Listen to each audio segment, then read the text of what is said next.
रहीम। जैसा कि हम रोज डिस्कस कर रहे हैं कि लॉ जो है वो ग्रेजुअली चीज़ों को आगे लेकर चलता है। कुछ थोड़ा सा आपको इंट्रोड्यूस करवा देता है, फिर उसकी तफसील आ जाती, फिर उसकी तफसील आ जाती। हमने जैसे ही पढ़ना शुरू किया ना, तो हमने सबसे पहले अंडरस्टैंड किया कि अगर प्रपोजल को एक्सेप्ट कर लिया जाए तो ये एक प्रॉमिस बन जाता है, और अगर प्रॉमिस में कंसिडरेशन भी आ जाए तो वो एग्रीमेंट बन जाता है, और अगर एग्रीमेंट में इन्फोर्सिबिलिटी भी आ जाए तो कॉन्ट्रैक्ट बन जाता है। फिर हमने कॉन्ट्रैक्ट के बारे में बातें शुरू की तो पता चला कि इसका मतलब है दो अहम बातें हैं, प्रपोजल एंड एक्सेप्टेंस। ठीक है ना। फिर हमने यहीं से ड्रॉ करने शुरू किए, what are the essentials of valid proposal offer and what are the essentials of valid accept. इसका मतलब है अगर वैलिड प्रपोजल वैलिड वे से एक्सेप्ट कर ली जाए तो प्रॉमिस बनते बनते कॉन्ट्रैक्ट तक कहानी चलती है। ठीक है ना। ये बात हमने अंडरस्टैंड की। फिर हमने एक बात पढ़ी कि यार जो कॉन्ट्रैक्ट है ना, ये दो तरह के हैं, सोशल, डोमेस्टिक, रिलीजियस या कमर्शियल नेचर के।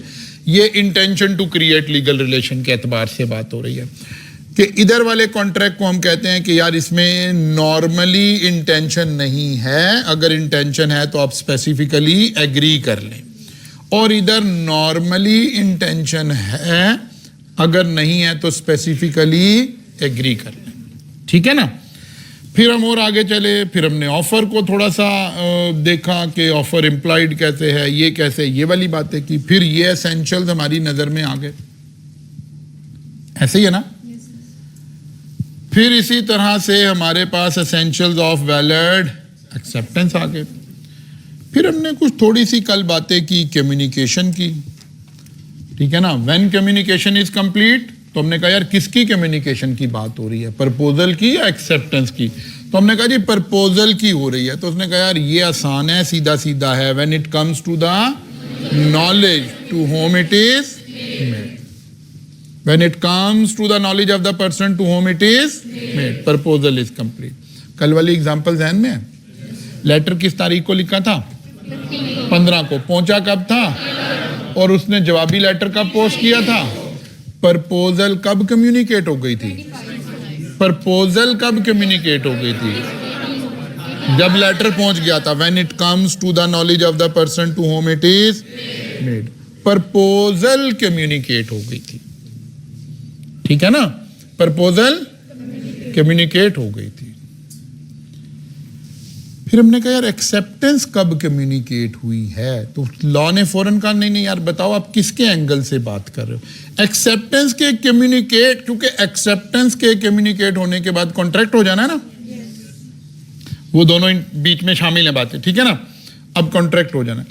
अब एक्सेप्टेंस हमने देखनी है जिसने प्रपोजल भेजी उसके एंगल से या जिसने एक्सेप्ट किया उसके एंगल से। और आसान तरीका यह है, प्रपोजल भेजने वाला कब तक अपनी प्रपोजल विथड्रॉ कर सकता है? जब तक कर सकता है, वहां से पहले पहले जैसे ही वो नहीं कर सकता, इसका मतलब एक्सेप्टेंस कम्युनिकेट हो गई है। जिसको लेटर लिखा था, ठीक है ना। अब क्या किसने लेटर लिखा था? As against proposer. तो वो कहता है जिसको लेटर लिखा था, when it is put into the course of transmission to him so as to be out of the power of acceptor। जब एक्सेप्टर के कंट्रोल से बाहर हो जाए चीजें, तो ये क्या बन गया है? इसका मतलब है कौन सी तारीख आ गई? कौन सी तारीख आ गई? 22 तारीख को भेजा था उसने, 20 को भेजा था। शाबाश। 20। एक्सेप्टर कौन है? बी है।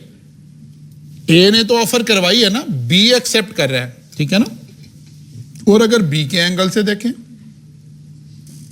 एज अगेंस्ट एक्सेप्टर, क्योंकि बी एक्सेप्टर है, तो फिर जब उसका लेटर पहुंच गया, इसी बात को मैंने इसीलिए यहां दोबारा बनाकर भेजी थी ए एंड बी अलग अलग करके, ताकि ये वाली कंफ्यूजन हो तो यहां से दूर हो जाए।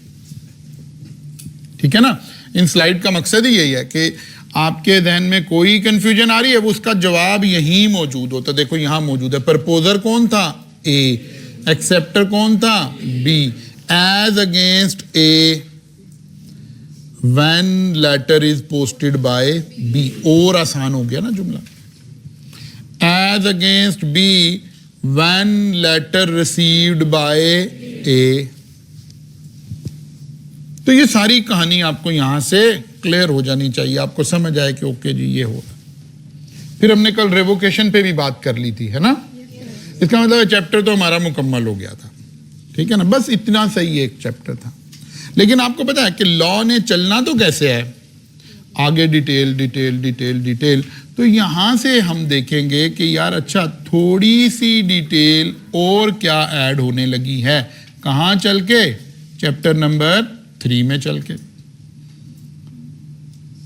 अब चैप्टर 3 का आगाज होता है तो नाम क्या लिखा हुआ नजर आ रहा है, validity of contracts and agreements.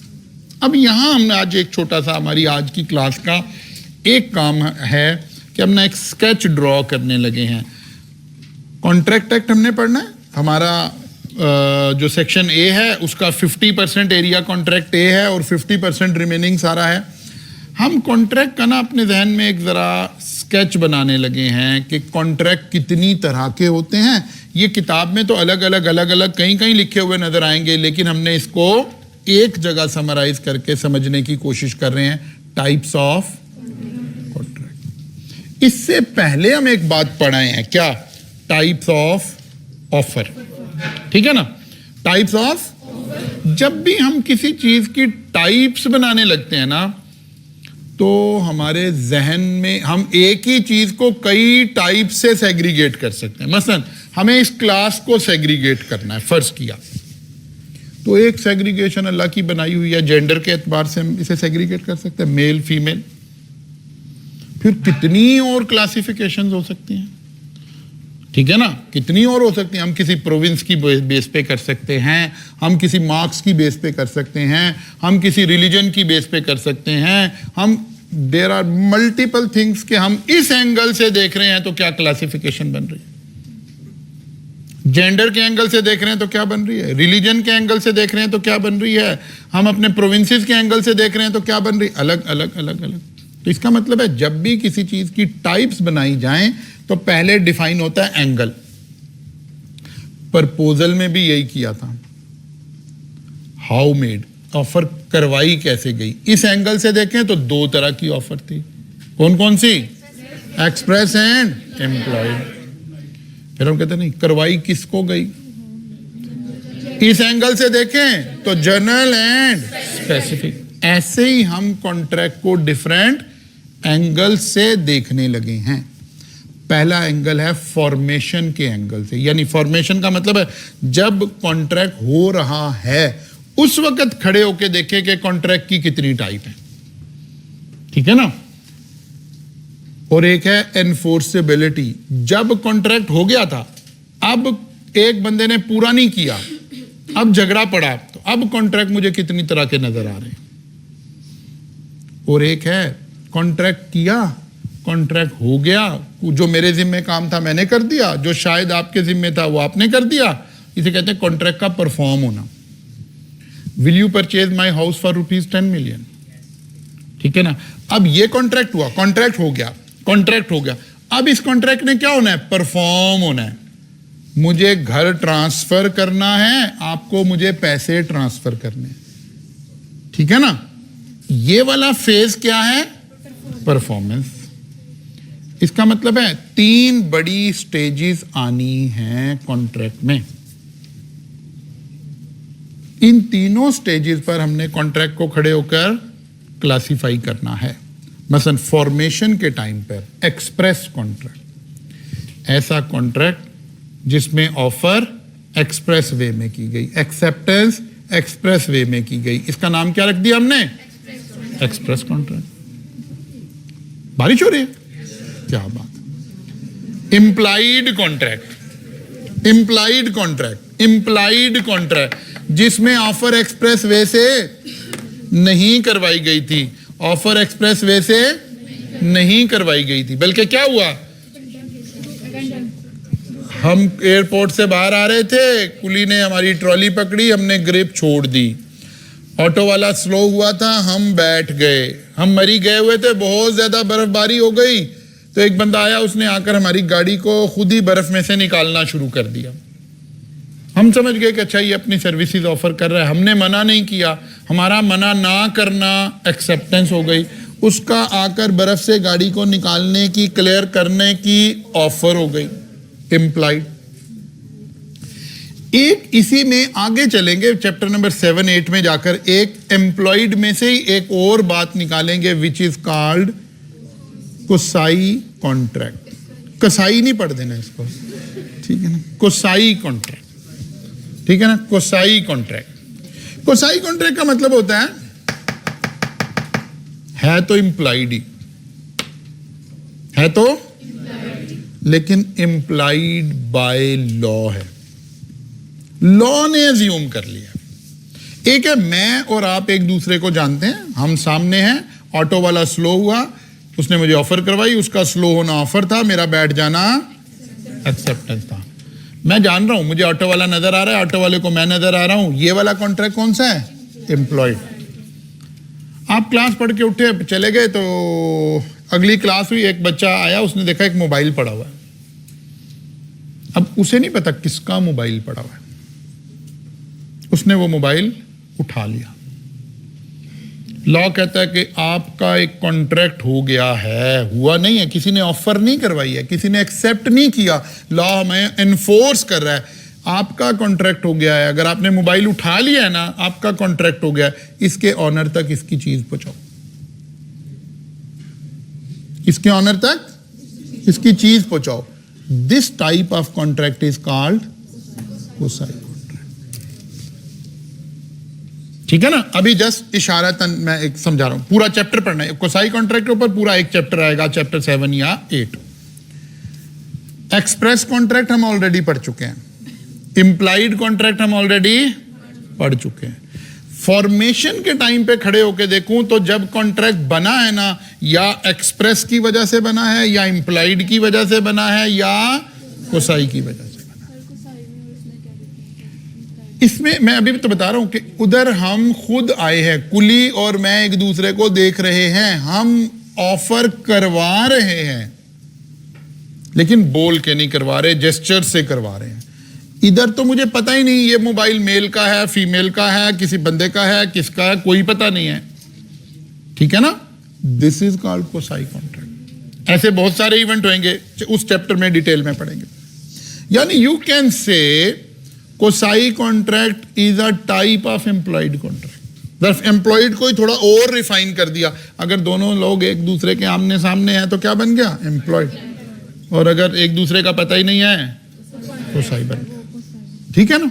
अच्छा, एनफोर्स कॉन्ट्रैक्ट कर लिया, करने के बाद कॉन्ट्रैक्ट हो चुका है, अब कॉन्ट्रैक्ट क्या है, पहली टाइप वैलिड कॉन्ट्रैक्ट। क्या लिखा है,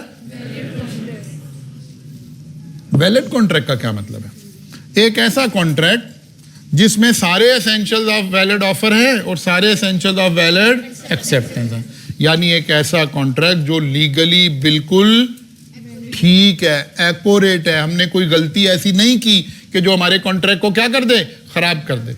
हम अदालत में जाएं तो हमारी बात सुनी जाएगी, हम अदालत में जाएं तो हमारी बात सुनी जाएगी। इसके मुकाबले में आ गया वॉइड एग्रीमेंट। अब जरा जुमला सुनना मैं क्या बोल रहा हूं, वॉइड एग्रीमेंट, एक ऐसा कॉन्ट्रैक्ट जिसे आप कॉन्ट्रैक्ट बोल रहे हो, मैं लफ्ज गलत बोल रहा हूं, आप समझ रहे हो मेरा कॉन्ट्रैक्ट हो गया है, लेकिन लॉ कहता है यार ये तो कॉन्ट्रैक्ट करना अलाउड ही नहीं है, आपका कैसे हो गया।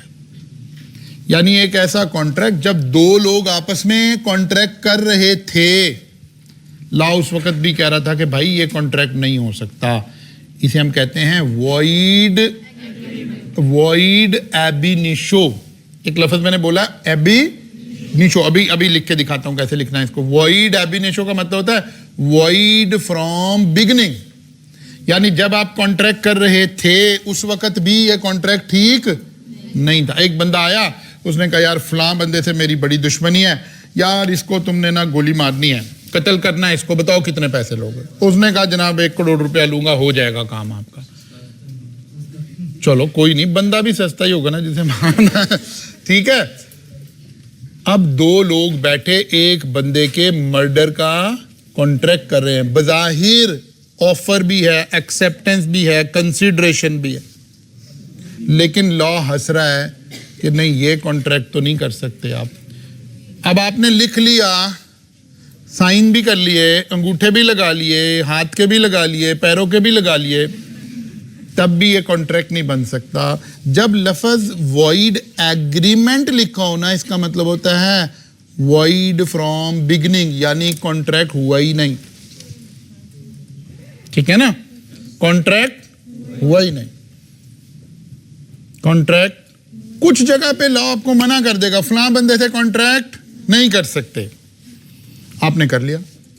मसलन उसकी एक एग्जांपल, आगे वैसे हमने चैप्टर में बड़ी डिटेल से इसको पढ़ना है, लेकिन अभी जस्ट आपको समझाने के लिए, लॉ कहता है यार जो बंदा 18 साल से छोटा है ना, आप उसके साथ कॉन्ट्रैक्ट नहीं कर सकते, उसको हम कहते हैं माइनर। क्या कहते हैं? माइनर। आपने एक बच्चे से कॉन्ट्रैक्ट कर लिया, एक बच्चा 16-17 साल का था, आप वो मोबाइल सेल करने आया, आपने कहा ठीक है भाई कितने पैसे लोगे कि ये करोगे ये करोगे, ये हो गया, बज़ाहिर आपका क्या हो गया है? लॉ कहता है कोई कॉन्ट्रैक्ट नहीं हुआ, this is void agreement, void from beginning, ये कोई कॉन्ट्रैक्ट नहीं है। अगर लड़ाई हो गई, बच्चा आपसे पैसे ले गया, मोबाइल नहीं दे रहा, आपने कहा जी मैं अदालत जाऊंगा, अदालत कहती भाई कौन सा कॉन्ट्रैक्ट, ये तो हुआ ही नहीं हुआ, किसको इन्फोर्स करना है? बात समझ आई है? अब जरा गौर करना, लॉ ये नहीं कह रहा कि आप मोबाइल बच्चे से खरीद नहीं सकते, खरीद रहे हो खरीदते रहो भाई, अगर झगड़ा हो गया आप मेरे पास आए तो मैंने उस वक्त आपका झगड़ा रिजॉल्व नहीं करवाना। कॉन्ट्रैक्ट के ना होने का मतलब यह है उस वक्त मैंने ये झगड़ा आपका रिजॉल्व नहीं करवाना, इसको क्या कह रहे हैं? Void agreement. अब जरा अगली बात सुने, आगे लिखा है वॉइड। अब जरा नॉर्मल क्लेचर से भी हमने चीजें समझनी है।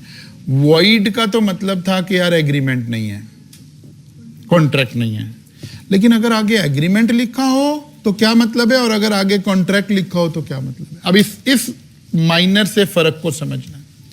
वॉइड कॉन्ट्रैक्ट हम उसे कहते हैं जब हम कॉन्ट्रैक्ट कर रहे थे उस वक्त बिल्कुल वैलिड कॉन्ट्रैक्ट करके उठे थे, बिल्कुल ठीक कॉन्ट्रैक्ट था, यानी हम यहां जब हम दोनों लोग साइन कर रहे थे ना, हम यहां खड़े थे, वैलिड कौन, लेकिन बाद के सर्कमस्टांसिस ने इसे वॉइड कर दिया है। मसलन कोविड के अंदर हम इस तरह की एग्जांपल देते थे कि जी कोविड आने से पहले आपने एक शादी हॉल में किसी एक डेट का कोई फंक्शन बुक कराया। क्या शादी हॉल में फंक्शन बुक कराना गलत काम है? क्या लीगली अलाउड नहीं है? है भाई, मैंने 5 लाख रुपया भी दे दिया, उसने मुझे तारीख भी दे दी कि फलां तारीख को इतने बजे से इतने बजे तक हॉल आपका है। बाद में कोविड आ गया, गवर्नमेंट ने शादी हॉल पे पाबंदी लगा दी। अब मेरे कॉन्ट्रैक्ट का क्या स्टेटस है? क्या अभी भी मुझे शादी हॉल में शादी करने की इजाजत है? क्या जब मैं कॉन्ट्रैक्ट कर रहा था उस वक्त लॉ मुझे मना कर रहा था? नहीं, बाद के किसी इवेंट ने मेरे कॉन्ट्रैक्ट को क्या कर दिया? वॉइड कर दिया। अगर बाद के इवेंट ने किया तो फिर टर्म क्या यूज करेंगे? Void contract. और अगर उसी वक्त गलत था तो फिर क्या जुमला यूज करेंगे? Void agreement. इन दो में थोड़ा सा फर्क समझ आ गया? There is a difference between void agreement and void contract. Void contract बाद के किसी इवेंट की वजह से होता है। डन। नेक्स्ट टर्म आ गई वॉइडेबल कॉन्ट्रैक्ट। Voidable contract. बाद दफा कॉन्ट्रैक्ट पता क्या करता है? एक सिचुएशन क्रिएट होती है और कॉन्ट्रैक्ट ना एक बंदे की फेवर में मूव हो जाता है। वो कहता है आपकी मर्जी है, कॉन्ट्रैक्ट को कंटिन्यू करना है तो अदालत में जाके कहो कि कंटिन्यू करे जी, और अगर आप कॉन्ट्रैक्ट खत्म करना चाहते हो तो खत्म कर लो। यानी नॉर्मली तो दो लोगों के शू में बात है ना, दो लोगों के दरमियान कॉन्ट्रैक्ट हो रहा है। ये ऐसी सिचुएशन क्रिएट हो जाती है कि कॉन्ट्रैक्ट एक पार्टी की मर्जी पे चला जाता है। वो चाहे तो कंटिन्यू करे और चाहे तो ख़त्म, टर्मिनेट कर दे, ख़त्म कर दे, कैंसिल कर दे, अदालत उस बंदे से पूछती है कि यार बताओ तेरी रजा क्या है। ठीक है ना, उससे पूछते हैं हाँ भाई बताओ जी अब आप क्या चाहते हो। ऐसा कॉन्ट्रैक्ट जो सिर्फ मेरी मर्जी से चलेगा कि मैं चाहूं तो कंटिन्यू होगा और चाहूं तो डिसकंटिन्यू होगा, इस कॉन्ट्रैक्ट को क्या कहते हैं? Voidable contract. अब कॉन्ट्रैक्ट एक पर्सन की ऑप्शन पे चला गया। अब कॉन्ट्रैक्ट एक पर्सन की ऑप्शन पे चला गया। अच्छा जी, इलीगल एग्रीमेंट, ऐसा कॉन्ट्रैक्ट जिसका सब्जेक्ट मैटर ही इलीगल है।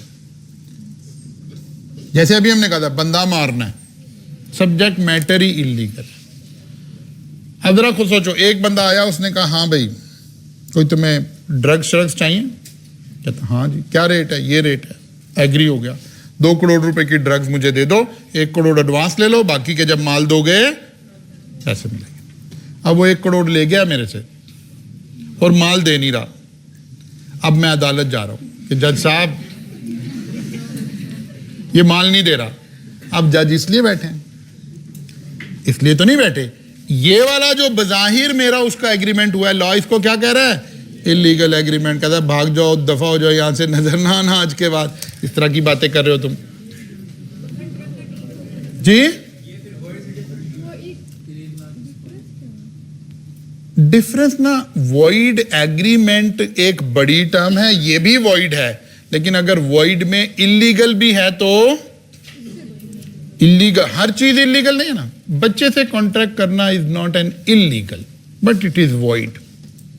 यानी एक 14 साल 15 साल का बच्चा मोबाइल सेल करने आया, मैंने उससे खरीद लिया है, तो लॉ चाहता था यार आप 18 साल से कम उम्र के बच्चे से एग्रीमेंट ना करो, तो ये क्या बन गया? Void agreement.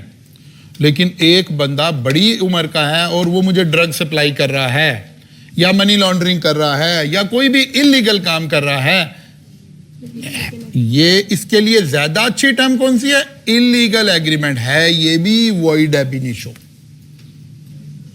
ठीक है ना, है ये भी वॉइड एब इनिशियो, लेकिन ये साथ में इलीगल भी है। इसके लिए एक अलग टर्म बना दी हमने, इलीगल।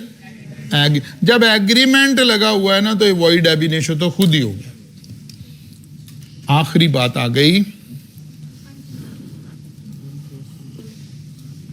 अनएनफोर्सेबल एग्रीमेंट। अनएनफोर्सेबल, ऐसा एग्रीमेंट जो इलीगल तो नहीं है, जरा तवज्जो करना मैं क्या कह रहा हूं, जो इलीगल तो नहीं है, वॉइड भी नहीं है, फिर भी अदालत उसे एनफोर्स नहीं करेगी। क्यों नहीं करेगी? वो जो अभी आज आगे चलेंगे, कल के लेक्चर में आएगा, essentials of valid contract. Valid contract में जैसे हमने पढ़े ना, essential of valid offer, essential of valid acceptance. ठीक है, जब हम कॉन्ट्रैक्ट के 10 एसेंशियल्स पढ़ेंगे, कल का लेक्चर होगा हमारा, उसमें एक आखिरी एसेंशियल है कि बाज़ दफा लॉ की कोई प्रोसीजरल रिक्वायरमेंट है। जरा तवज्जो करना, प्रोसीजरल रिक्वायरमेंट है। मसलन हमने अभी पढ़ा कि यार क्या कॉन्ट्रैक्ट का लिखा होना जरूरी है? स्टाम्प पेपर पे लिखा होना जरूरी है? कोई नहीं जरूरी। बोल के भी किया जा सकता है, लिख के भी किया जा सकता है, जेस्चर से भी किया जा सकता है। ठीक है ना, लेकिन बाज कॉन्ट्रैक्ट ऐसे होंगे कि लॉ कहेगा नहीं यार, वैसे जर्नली तो कॉन्ट्रैक्ट कैसे भी हो सकता है, लेकिन ये वाला कॉन्ट्रैक्ट लिख कर ही करना है आपने। अब ये क्या आ गई? फॉर्मेलिटी। या वो कहता है नहीं नहीं, ना सिर्फ लिखना है बल्कि हमने फला इदारा बनाया हुआ है, वहां जाके इसे रजिस्टर्ड भी कराना है।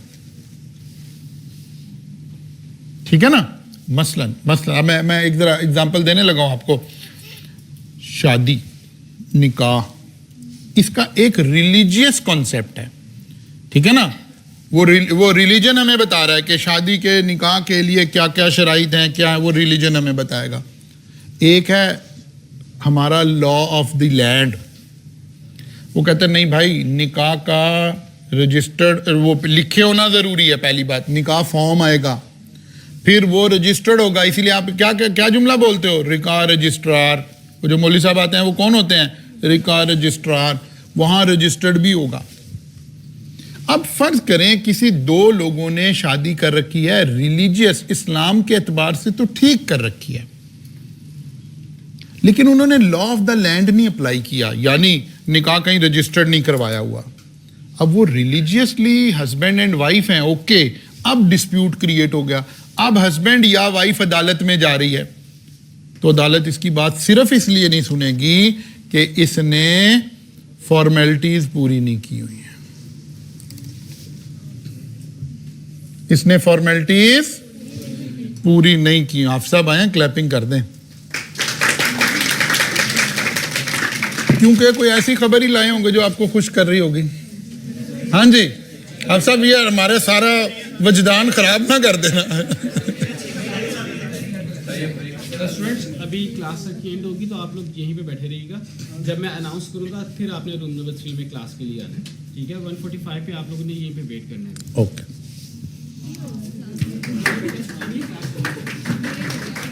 छुट्टी नहीं है, हमारा चिक्का गलत लग गया। अच्छा जी, बात समझ आई है?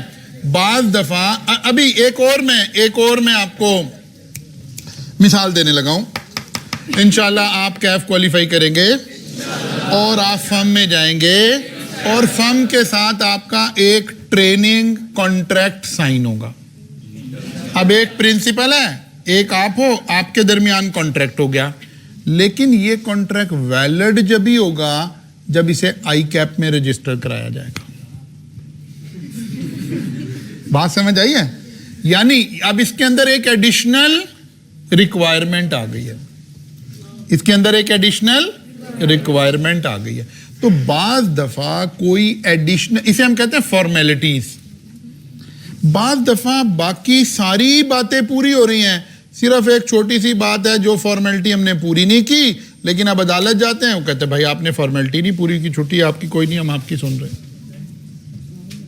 ठीक है ना? इसको हम क्या कह रहे हैं? अनएनफोर्सेबल एग्रीमेंट। आपने कोई गलत काम नहीं किया हुआ, लेकिन आपने लॉ की एक रिक्वायरमेंट थी वो पूरी नहीं की, इसलिए लॉ आपके साथ खड़ा नहीं होगा। डन हो गई बाजी? क्या हमें वैलिड कॉन्ट्रैक्ट समझ आ गया? वॉइड एग्रीमेंट समझ आ गया? वॉइड कॉन्ट्रैक्ट समझ आ गया? वॉइडेबल कॉन्ट्रैक्ट थोड़ा सा समझ आ गया? मैं नहीं कह रहा ये 100% समझ आ गया, इसकी डिटेल में भी हम जाएंगे बाद में। वॉइडेबल कॉन्ट्रैक्ट थोड़ा सा समझ आ गया? एक ऐसा कॉन्ट्रैक्ट जो एक बंदे की ऑप्शन पे चला गया, ठीक है ना? जो एक बंदे की ऑप्शन पे चला गया। चले मैं आपको एक छोटी सी एग्जांपल देकर इसको और थोड़ा बेहतर कर देता हूं आपके। लॉ कहता है अगर कोई शख्स माइनर हो, कौन हो? या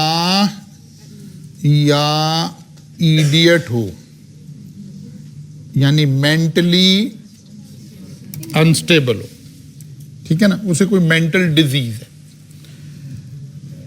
ठीक है, आप उसके साथ कॉन्ट्रैक्ट नहीं कर सकते, ठीक है। लेकिन आपने एक शख्स जो कि मेंटली रिडेंडेंट था, पागल था, आपने उसका घर, उसके नाम पर एक घर था, आपने उसको ना, वो बेचना भी नहीं चाहता था, घर की कीमत थी 10 करोड़ रुपया, आपने उस बेचारे की इस डिजीज का फायदा उठा के उससे 5 करोड़ 6 करोड़ का घर एग्री कर लिया। अब पहली बात है, अगर तो यहीं खड़े हैं तो ये कॉन्ट्रैक्ट कौन सा है? वॉइड एग्रीमेंट है, ठीक है ना, वॉइड एग्रीमेंट है। लेकिन अब कहानी मजे की सुने,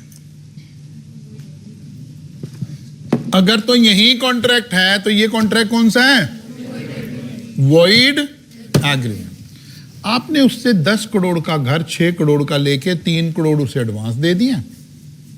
अब इस बेचारे को ना कोई मेंटल स्ट्रेन आता था, कोई 1 महीना गुजरा तो इसका दिमागी हालत ठीक हो गई। कुछ बीमारियां होती है ना, डिजीज ऐसे, एक दफा दौरा आ गया फिर चला गया। अब ये ठीक हुआ तो इसने देखा यार ये क्या मेरे साथ इसने किया। अब ये अगर तो यहीं खड़ा है, जरा सुने बात, अगर तो यहीं खड़ा है कि यार ये मेरे से इसने, मैं उस वक्त तो ज़हनी हालत में नहीं सही था, ये अदालत जा सकता है किस बेसिस पर? वॉइड एग्रीमेंट की बेसिस पर, ठीक है ना।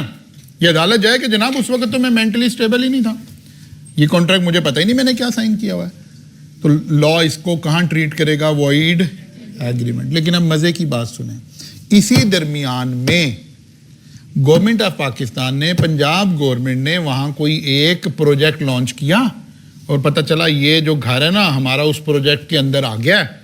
अब गवर्नमेंट तो अपने रेटों पे पैसे देती है।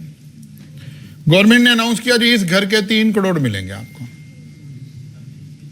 अब ये बंदा, अभी नाम इसी पागल के है नाम ये, ठीक है ना, जिसने खरीदा है, कितने का खरीदा है? 6 करोड़ का।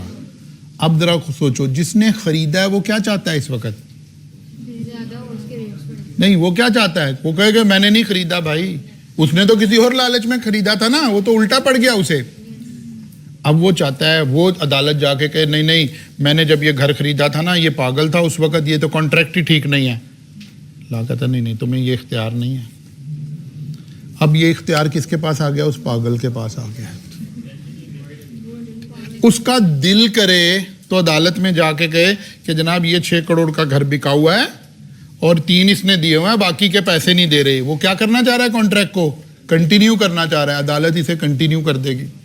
उसका वकील नीचे से कहेगा नहीं नहीं सर ये उस वक्त पागल था, तो कहते तुम पागल थे, तुमने कॉन्ट्रैक्ट किया था। उसकी नहीं सुनेगा। अब लॉ सारी फेवर इस बंदे को दे रहा है। हाँ, ये अभी भी चाहे कि मेरा कॉन्ट्रैक्ट नहीं करना, तो ये क्या है, ना करने को चूज कर ले, और क्या है, कंटिन्यू। ऐसी सिचुएशन के कॉन्ट्रैक्ट को क्या कहते हैं? Voidable contract. जब कॉन्ट्रैक्ट में ऐसी सिचुएशन आ जाए कि अदालत एक बंदे को चॉइस दे के बताओ आप क्या चाह रहे हो। बात समझ आई? अब इन 3 टर्म को डिफरेंशिएट कर लोगे? Void agreement, void contract, voidable और इलीगल एग्रीमेंट। ये 4 बातें समझ आ गई हैं। इलीगल तो आसान है, सब्जेक्ट मैटर ही क्या है? इलीगल। एक डॉक्टर कह रहा है जी 50 लाख रुपया लूंगा, मुर्दा जिंदा कर दूंगा। वो मुर्दा भी कभी जिंदा हुआ है? बात समझ आ रही ना? मर्डर कर देंगे, मनी लॉन्ड्रिंग कर देंगे, ये सब कौन से कॉन्ट्रैक्ट हैं? Illegal contract. डन होगी बाजी? बस एक छोटे से एंगल और, परफॉर्मेंस। एक टर्म इस्तेमाल कर रहे हैं एग्जीक्यूटेड। एग्जीक्यूटेड का मतलब है दोनों पार्टी ने अपना अपना काम कर दिया है। मैंने घर ट्रांसफर कर दिया, उसने पैसे ट्रांसफर कर दिया, कॉन्ट्रैक्ट क्या हो गया? एग्जीक्यूट हो गया। एग्जीक्यूट होने का मतलब है खत्म हो गया है। आप दुकान पे गए, आपने मोबाइल खरीदना था, बार्गेनिंग करके सारा कुछ हो गया, प्राइस तय हो गई, आपने पैसे दे दिए, उसने आपको मोबाइल दे दिया, कॉन्ट्रैक्ट क्या हो गया? एग्जीक्यूट हो गया। आपने राइज में एडमिशन लिया, पीआरसी की फीस दे दी, राइज ने पढ़ा दिया, आप अल्लाह के शुक्र से पास हो गए, आपका पीआरसी का कॉन्ट्रैक्ट क्या हो चुका है? एग्जीक्यूटेड हो गया। डन होगी बात? ऐसा कॉन्ट्रैक्ट जिसमें प्रोमिजर ने अपना काम कर दिया है, प्रोमिजी ने अपना काम कर दिया, इसको क्या कहते हैं? Executed contract. ये कॉन्ट्रैक्ट खत्म हो गया। एक टर्म है एग्जीक्यूटरी कॉन्ट्रैक्ट। ऐसा कॉन्ट्रैक्ट जो अभी 100% परफॉर्म नहीं हुआ। हो सकता है दोनों लोगों का ही कुछ कुछ काम रहता हो। आपका लॉन्ग बैच का कॉन्ट्रैक्ट उसकी बड़ी बेहतरीन एग्जांपल है। अभी हो सकता है आपने भी सारे पैसे ना दिए हों और अभी हमने तो थोड़ा सा 5% कोर्स आपको पढ़ाया है। हमारे करने वाला काम भी रहता है और आपके करने वाला काम भी रहता है। तो ये कौन सा कॉन्ट्रैक्ट है? एग्जीक्यूटरी। एग्जीक्यूटरी को हम 2 हिस्सों में बांट लेते हैं। एग्जीक्यूटरी को हम 2 हिस्सों में बांट लेते हैं। एक के लिए टर्म इस्तेमाल करते हैं यूनिलैटरल और दूसरे के लिए बाईलैटरल। यूनिलैटरल का मतलब है one party to the contract has performed his part and performance is outstanding against वो बच्चे जिन्होंने लॉन्ग बैच की 100% फी पे कर दी है, उनका और राइज का कॉन्ट्रैक्ट इस वक्त कौन सा चल रहा है?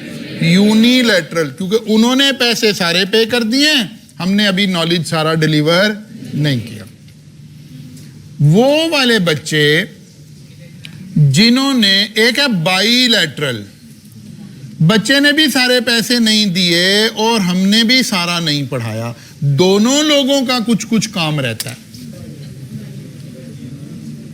क्लैपिंग करें इन बच्चों के लिए, क्लास में आ रहे हैं, कमाल हो गया,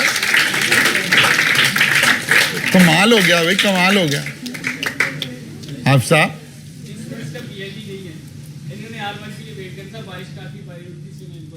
कोई बात नहीं, फिर दोबारा अच्छा जी, कोई बात तो नहीं समझ आ गई? डन हो गई बात? आप जरा दोबारा देखिए, फॉर्मेशन के एतबार से 3 टर्म्स क्लियर हैं? परफॉर्मेंस के एतबार से,